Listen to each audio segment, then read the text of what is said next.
Sir 2018-19 ಸಾಲ borewell ಕೊಟ್ಟಿರೋದು ಇದು ಕೊಡಿದಾಗ ಇಲ್ಲಿ ಘಟಕ ವೆಚ್ಚ ಬಂದು 4 ವರ್ಷ 50,000 ರೂಪಾಯಿ ಆಧಾರ ಮಾಡಬೇಕು. 50,000 ರೂಪಾಯಿ ಕಂಪಲ್ಸರಿ ಬೆಸ್ಕಾಮ್ಗೆ ನಾವು ವಿದ್ಯುತ್ ಸಂಪರ್ಕಕ್ಕೆ ಅಥವಾ OMD ಕಟ್ಟಲೇಬೇಕು ನಾವು ಕಂಪಲ್ಸರಿ.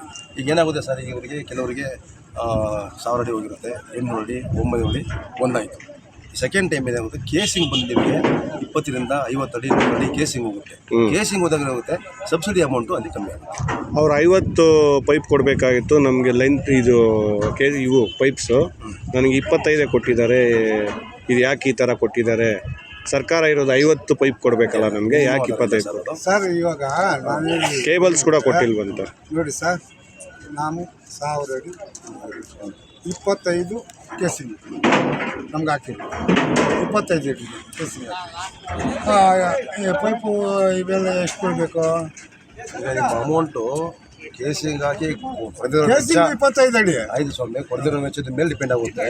ನೀವು ಬಂದರೆ ಬೇಕಾದ್ರೆ ಸಂಪೂರ್ಣವಾಗಿ ನಿಗಮದಲ್ಲಿ ಘಟಕ ವೆಚ್ಚ ಅಂತ ಇರುತ್ತೆ. ಆ ಘಟಕ ವೆಚ್ಚಕ್ಕಿಂತ ಜಾಸ್ತಿ ಕೊಡಕ್ ಬರಲ್ಲ. ಇವರಾಗ್ಲಿ MD ಆಗಲಿ ಯಾರು ಕೊಡಕ್ಕಾಗಲ್ಲ. ಘಟಕ ವೆಚ್ಚ ನಾವು ಕೇಳ್ತಾ ಇರೋದು ಇವಾಗ ಇದೊಂದೇ ಸ್ಕೀಮ್ ಅಲ್ಲ ಸರ್. ಈಗ ಕಾರ್ ತಗೊಳ್ಳಿ, ಅರ್ಧ ಕೊಡ್ತಾರೆ, ಅರ್ಧ ಹೆಚ್ಚಿಗೆ ಆಗ್ಬೇಕು ಅಂದ್ರೆ 50,000 ರೂಪಾಯಿ ಇಸ್ಕೊಟ್ಟಿದ್ದಾರೆ ನನ್ನ ಹತ್ರ. ಇದು ಬಟ್ರಿಯಲ್ಲಿ ಏನ್ ಕೊಡ್ತಾ ಇರೋದು? ಘಟಕ 50,000 ರೂಪಾಯಿ ಇಸ್ಕೊಂಡಿದ್ದಾರೆ. ಬಾರ್ಬಲ್ ಅವ್ರ ಮೇಲೆ ನಮ್ಗೊಂದು ಕಂಪ್ಲೇಂಟ್ ಕೊಡಿ. ಕೊಟ್ಟಿದ್ದೀನಿ, ಎಲ್ಲ ಅಕ್ನಾಲೆಜ್ಮೆಂಟ್ ಎಸ್ಕೊಬರ್ರಿ. ಕೊಟ್ಟಿದ್ದೀನಿ. ನೀವು ಬೋರ್ವೆಲ್ ಲಾರಿ ಬಂದಾಗ ನಮ್ಮ ಕಾಂಟ್ಯಾಕ್ಟ್ ಇರಲ್ಲ ಸರ್. ನೀವು ಬೇರೆ ಯಾರೇ ಫಿಲಪ್ಸ್ ಇದ್ರು ಕೂಡ ಅವ್ರಿಗೆ ತಿಳಿಸ್ಬೇಕಲ್ವಾ? ಕಂಪ್ಲೇಂಟ್ ಕೊಟ್ಟಿದ್ದೀನಿ. ಸರಿ, ಪರಿಶೀಲನೆ ಮಾಡಕ್ಕೆ ಕೊಟ್ಟಿದ್ದೀನಿ. ಎತ್ಕೊಂಡ್ಬರ್ರಿ ಅವ್ರ ಮೇಲೆ. ಕೇಬಲ್ ಯಾಕೆ ಕೊಟ್ಟಿಲ್ಲ? ಒಬ್ಬರಿಗೇನೋ ಬಂದಿದೆ ಅಂತ 25 ಅಡಿ ಕೇಸಿಂಗ್ ಹೊಡೆದಿರೋದು ನನ್ನ ಹತ್ರ 25,000 ಫಸ್ಟ್ ಏನೋ ಹೋಲ್ಗೆ, ಆಮೇಲೆ 50,000 ರೂಪಾಯಿ ತಗೊಂಡಿದ್ದಾರೆ. ಇನ್ನೊಂದು 100 ಅವ್ರು ಯಾರು ಕೊಡದವ್ರ ಮೇಲೆ ನಾವು ಕೊಟ್ಟಿದ್ದೀನಿ. ನನ್ನ ಮುಂದ್ಗಡೆನೆ ಅವ್ರ ಮುಂದ್ಗಡೆನೆ ಹೇಳ್ತೀನಿ ಸರ್. ಸಪೋಸ್ ಸರ್, ಈಗ 500 ಅಡಿ ಕೇಬಲ್ ಕೊಡಬೇಕಾಗುತ್ತೆ ಅಂತದ್ರಲ್ಲಿ 500 ಮೀಟ್ರ್ ಕೊಡಬೇಕಾಗುತ್ತೆ. ಸ್ವಲ್ಪ ಕಮ್ಮಿ ಬರುತ್ತೆ ಲೆಕ್ಕ. ಇವರಿಗೆ 50,000 ರೂಪಾಯಿ ಆಧಾರ ಮಾಡಬೇಕು. 50,000 ರೂಪಾಯಿ ಕಂಪಲ್ಸರಿ ಬೆಸ್ಕಾಮ್ಗೆ ನಾವು ವಿದ್ಯುತ್ ಸಂಪರ್ಕಕ್ಕೆ ಅದು OMD ಕಟ್ಟಲೇಬೇಕು ನಾವು ಕಂಪಲ್ಸರಿ. ಈಗ ಏನಾಗುತ್ತೆ ಸರ್, ಇವರಿಗೆ ಕೆಲವರಿಗೆ 1000 ಅಡಿ ಹೋಗಿರುತ್ತೆ, 800 ಅಡಿ 900 ಅಡಿ ಒಂದಾಯಿತು. ಈ ಸೆಕೆಂಡ್ ಟೈಮ್ ಏನಾಗುತ್ತೆ, ಕೇಸಿಂಗ್ ಬಂದು ನಿಮಗೆ 20ರಿಂದ 50 ಅಡಿ 100 ಅಡಿ ಕೇಸಿಂಗ್ ಹೋಗುತ್ತೆ. ಕೇಸಿಂಗ್ ಹೋದಾಗ ಏನಾಗುತ್ತೆ, ಸಬ್ಸಿಡಿ ಅಮೌಂಟು ಅಲ್ಲಿ ಕಮ್ಮಿ ಆಗುತ್ತೆ. ಅವ್ರು 50 ಪೈಪ್ ಕೊಡಬೇಕಾಗಿತ್ತು ನಮಗೆ ಲೆಂತ್ ಇದು ಇವು ಪೈಪ್ಸು ನನಗೆ 25 ಕೊಟ್ಟಿದ್ದಾರೆ. ಇದು ಯಾಕೆ ಈ ಥರ ಕೊಟ್ಟಿದ್ದಾರೆ? ಸರ್ಕಾರ ಇರೋದು 50 ಪೈಪ್ ಕೊಡಬೇಕು, ಮಿನಿಮಮ್ ಆ ಥರ ಇಲ್ಲ ಸರ್. ಅದು ಸರ್ ಇವಾಗ ಕೇಬಲ್ಸ್ ಕೂಡ ನೋಡಿ ಸರ್, ನಾವು 1000 ಅಡಿ ಹೊಡೆದಿರೋದು 25 ಕೇಸಿಂಗ್ ನಮ್ಗೆ ಹಾಕಿರೋದು 25 ಅಡಿ ಕೇಸಿಂಗ್ ಹಾಕಿರೋದು. ಪೈಪು ಇವೆಲ್ಲ ಎಷ್ಟು ಕೊಡಬೇಕು? ಈಗ ನಿಮ್ಮ ಅಮೌಂಟು ಕೇಸಿಂಗ್ ಹಾಕಿ ಕೊಡದಿರೋ ವೆಚ್ಚ 25 ಅಡಿ 5,000 ಕೊಡದಿರೋ ವೆಚ್ಚದ ಮೇಲೆ ಡಿಪೆಂಡ್ ಆಗುತ್ತೆ. ನೀವು ಬಂದ್ರೆ ಬೇಕಾದ್ರೆ ಆಫೀಸ್ ಸಂಪೂರ್ಣವಾಗಿ ಮಾಹಿತಿ ಕೊಡ್ತೀವಿ ನಾವು. ಘಟಕ ವೆಚ್ಚ ಅಂತ ಇರುತ್ತೆ. ಆ ಘಟಕ ವೆಚ್ಚಕ್ಕಿಂತ ಜಾಸ್ತಿ ಕೊಡಕ್ ಬರಲ್ಲ. ಇವರಾಗ್ಲಿ MD ಆಗಲಿ ಯಾರು ಕೊಡಕ್ಕಾಗಲ್ಲ. ಘಟಕ ವೆಚ್ಚ ನಾವು ಕೇಳ್ತಾ ಇರೋದು ಇವಾಗ ಇದೊಂದೇ ಸ್ಕೀಮ್ ಅಲ್ಲ ಸರ್. ಈಗ ಕಾರ್ ತಗೊಳ್ಳಿ, ಅರ್ಧ ಕೊಡ್ತಾರೆ, ಅರ್ಧ ಹೆಚ್ಚಿಗೆ ಆಗ್ಬೇಕು ಅಂದ್ರೆ 50,000 ರೂಪಾಯಿ ಇಸ್ಕೊಂಡಿದ್ದಾರೆ. ಇದು ಮಟೀರಿಯಲ್ ಏನ್ ಕೊಡ್ತಾ ಇರೋದು? ಘಟಕ 50,000 ರೂಪಾಯಿ ಇಸ್ಕೊಂಡಿದ್ದಾರೆ. ಬಾರ್ಬಲ್ ಗಾಡಿ ಮೇಲೆ ನಮ್ಗೊಂದು ಕಂಪ್ಲೇಂಟ್ ಕೊಟ್ಟಿದ್ದೀನಿ. ಸ್ವಲ್ಪ ಕೇಳಿ. ಕೊಟ್ಟಿದ್ದೀನಿ. ನೀವು ಬೋರ್ವೆಲ್ ಲಾರಿ ಬಂದಾಗ ನಮ್ಮ ಕಾಂಟ್ಯಾಕ್ಟ್ ಇರಲ್ಲ. ನೀವು ಬೇರೆ ಯಾರೇ ಫಿಲಪ್ಸ್ ಇದ್ರು ಕೂಡ ಅವ್ರಿಗೆ ನೀವು ತಿಳಿಸ್ಬೇಕಲ್ವಾ? ದುಡ್ಡು ಕೇಳ್ತಾರೆ ಅಂತ ಹೇಳಿದಾಗ ನಾವು ಸರಿ ಪರಿಶೀಲನೆ ಮಾಡಕ್ಕೆ ವ್ಯವಸ್ಥೆ ಕೊಟ್ಟಿದ್ದೀನಿ. ಪರಿಶೀಲನೆ ಮಾಡೋದು ಎಲ್ಲ ಕೊಟ್ಟಿದ್ದೀನಿ ಡೀಟೇಲ್. ಸರ್, ಕೇಬಲ್ ಅಂದ್ರೆ ನಾವು ಹೇಳಿದ್ನಲ್ಲ ಸರ್, 25 ಅಡಿ ಕೇಸಿಂಗ್ ಈಗ ಸಪೋಸ್ ಒಂದು 500 ಅಡಿ ಹೊಡೆದಿರೋದು ನನ್ನ ಹತ್ರ 25,000 ಫಸ್ಟ್ ಏನೋ ಹೋಲ್ಗೆ, ಆಮೇಲೆ 50,000 ರೂಪಾಯಿ ತಗೊಂಡಿದ್ದಾರೆ. ಇನ್ನೊಂದು 100 ಅದನ್ನ ಬರ್ಕೊಡಿ. ಅವ್ರು ಯಾರು ಕೊಡದವ್ರ ಮೇಲೆ ನಾವು ಕ್ರಮ ತಗೊಂತೀವಿ. ಕೊಟ್ಟಿದ್ದೀನಿ. ನಾನು ಮುಂದ್ಗಡೆನೆ ಅವ್ರ ಮುಂದ್ಗಡೆನೆ ಹೇಳ್ತೀನಿ. ಆಗ್ಬೋದು 500 ಮೀಟ್ರ್ ಕೊಡಬೇಕಾಗುತ್ತೆ. ಸ್ವಲ್ಪ ಕಮ್ಮಿ ಬರುತ್ತೆ ಲೆಕ್ಕ. ಇವರಿಗೆ 250-200 ಮೀಟ್ರ್ ಕೇಬಲ್ ಕೊಟ್ಟಾಗ ಉಪಯೋಗ ಬರಲ್ಲ. ಅದು ಆ್ಯಕ್ಚುಲಿ ಕೇಬಲ್ನ ಜಾಯಿಂಟ್ ಮಾಡಬಾರ್ದು ಸರ್. ಡಬಲ್ ಕೇಬಲ್ ಕೊಡ್ತೀವಲ್ಲ ನಾವು, ಜಾಯಿಂಟ್ ಮಾಡಿದ್ರೆ ಅರ್ಥಿಂಗ್ ಆಗಿ ಸಮಸ್ಯೆ ಆಗುತ್ತೆ.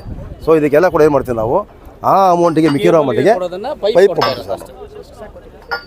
ಪೈಪ್ ಅವರು ಕ್ಯಾಲ್ಕುಲೇಷನ್ ಸರ್, ಅಮೌಂಟ್ ಎಷ್ಟು ಸಬ್ಸಿಡಿ ಅಮೌಂಟ್ ಮಿಕ್ಕಿರುತ್ತೋ ಅಷ್ಟು ನಾವು ಲೆಕ್ಕಾಚಾರ ಹಾಕಿ ಅಮೌಂಟ್ ಉಳಿದಿರ್ತದೆ ಅದ್ರ ಪ್ರಕಾರ ಕ್ಯಾಲ್ಕುಲೇಷನ್ ಆಗುತ್ತೆ. ಅದು ಡಿ ಎಮ್ ಸರ್ ಅವರು ಕ್ಲಿಯರೆನ್ಸ್ ಮಾಡಿ ಕೊಡ್ತಾರೆ, ನಾವು ಮಾಡೋದಿಲ್ಲ ಸರ್. ಸರ್ ಈಗ ನಮಗೆಲ್ಲ ಕೊಟ್ಟಿದ್ದಾರೆ okay sir United engineering works ಅಂತೇಳಿ ನಮಗೆ ಬೆಂಗಳೂರು ಕೇಬಲ್ ಸ್ವಲ್ಪ ಕೊಟ್ಟಿದ್ರೆ ನಮಗೆ ಅನುಕೂಲ ಆಗ್ತಾ ಇದೆ ಸರ್. ಹೌದು, ಏನಾಗುತ್ತೆ ಗೊತ್ತಾ ಸರ್ ನಿಮಗೆ? ಇವರಿಗೆ ಇನ್ನೊಂದು ಆಪ್ಷನ್ ಇದೆ. ಇದೆಲ್ಲ 18-19 ವರ್ಷದ್ದು. ಈಗ DBT ಹೊಸ ವರ್ಷಕ್ಕೆ ಪುಷ್ ಮಾಡಿರ್ತಾರೆ. ಇದಕ್ಕೆ ಲೋನ್ ಮಾಡಿಸಿದ್ರೆ ಮಾರ್ಟ್ಗೇಜ್ 50,000 ರೂಪಾಯಿ ಆಧಾರ ಮಾಡಿದ್ರೆ ಎಲ್ಲಾನು ಬರುತ್ತೆ. ಹೌದು ಸರ್, ನಮ್ಮಲ್ಲಿ 50,000 ರೂಪಾಯಿ ಆಧಾರ ಮಾಡೋ ಒಂದು ಆಪ್ಷನ್ಸ್ ಇದೆ ಸರ್.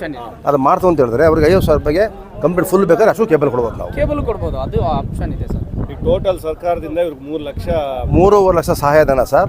ಒಟ್ಟು ಘಟಕ ವೆಚ್ಚ ಬಂದು 4 ಲಕ್ಷ ಬರುತ್ತೆ. ಅದರ ಕಂಪಲ್ಸರಿ 50,000 ರೂಪಾಯಿ ಇದಕ್ಕೆ ಹೋಗುತ್ತೆ ವಿದ್ಯುತ್ ಸಂಪರ್ಕಕ್ಕೆ. 50,000 ರೂಪಾಯಿ ಆಧಾರ ಮಾಡಬೇಕು ಇವರು. ಅದು ಮಾಡಿದ್ರೆ ಇವಾಗ ನಾವು 50,000 ರೂಪಾಯಿಗೂ ಸಂಬಂಧ ಬಗ್ಗೆ ನಾವು ಕೇಬಲ್ ಬಿಲ್ಲಿಂಗಿಗೆ ಆಮೇಲೆ ಕರೆಂಟ್ಗೆ ಮಾರ್ಟ್ಗೇಜ್ ಅಂತ ಆಧಾರ 50,000 ಆಧಾರ ಮಾಡ್ಬೇಕು ಸರ್. ನೀವು ಕೇಬಲ್ಲು ಬಿಕ್ಕಿದೇನಾದ್ರು ಕೇಬಲ್ ಅವ್ರು ಏನು ಬೇಕೋ ತಗೊಂಬೋದು ಸರ್. 50,000 ರೂಪಾಯಿ ಏನು ಬೇಕೋ ತಗೊಂಬೋದು. ಯುನೈಟೆಡ್ ಇಂಜಿನಿಯರಿಂಗ್ ವರ್ಕ್ಸ್ ಅಂತೇಳಿ ಸರ್. ಅಲ್ಲ ಅವ್ರು ಟೆಕ್ಸ್ ಕೊಡಬೇಕು ಅಂತ ಇದ್ದಾರೆ. ಕಂಪನಿ ಯಾವ್ದು? Motor company sir. Company United engineering works ಅಂತ ಮೋಟ್ರು ಟೆಕ್ಸ್ಮೋ ಅಂತ ಕೊಡಬೇಕು ಅಂತ ಹೇಳ್ತಾ ಇದ್ರಲ್ಲ ರೈತರು. ಇದು ಆವಾಗಲೇ ಇಶ್ಯೂ ಆಗಿರೋದು ಸರ್. 18-19 ಆರ್ಡರ್ ಇದು.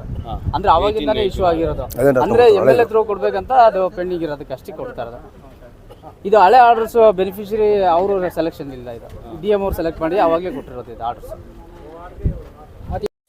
బోర్బోల్ స్టార్టింగ్ చేసినాక అంబ్లికల్లు కృష్ణప్ప సన్నాపు రామన్న ఫస్ట్ మేము అతకు పోయి అంతే బోర్ గడి రాని దానికి 25,000 కడితే వస్తాము.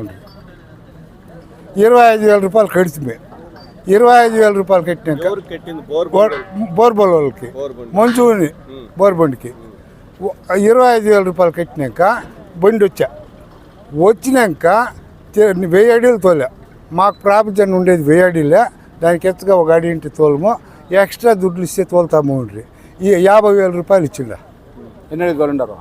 100 అడుగులు. 100 అడుగులు 50,000 తీసుకున్నారు. 100 అడుగులు తోలిండేదానికి 50,000 రూపాయలు ఇచ్చిండు. తీరుగా ఇప్పుడు మనకి ఇచ్చిండే సామాన్లలో అంతా తక్కువ ఇచ్చిండేది. అది ఎంత చేసుకున్నారో ఏమో బిల్లు మాకు తెలియదు. చూపించావు మోటార్ చూపించావు యాదో లోకల్ కంపెనీ ఇచ్చిన అంత లోకల్ కంపెనీ ఇచ్చింది. పైపులు లోకల్లే, మోటార్ లోకల్లే, ఆ ప్యానల్ బోర్డు అది డబ్బా రేఖ ఇచ్చిండేది. అంత ముడుకులో ఇచ్చి మమ్మల్ని ఇచ్చేస్తారు. కేబల్ ఇచ్చిండేది. కేబల్ లెక్క ఎట్టిడల్లా ఎట్లిచ్చేది మేము. కేబల్ లెక్క రైతులు ఎట్టిడల్లా. దీనికి మోటార్ ఇచ్చింది కేబల్ కోసం అప్లై చేసాక పోవాలా. కేబల్ జాస్తి రేట్ కదా, అందుకే కేబల్ ఏమో మీకు దానికి మనిషికి ఇచ్చిండలేదు కదా. ఎవరికే ఇచ్చిండలేదు. ఒకరికే ఇచ్చిండే కేబల్, మిగిలిన ఎవరికి ఇచ్చిండలే. పైపులు వానికి జాస్తి తక్కువ తోలండి వానికి. మా కేబల్ ఇచ్చిండారు. మేము అదేమో దీనికి మాకు పైపులు తక్కువే, ఈ స్పీడ్ కూడా తక్కువే మోటారు.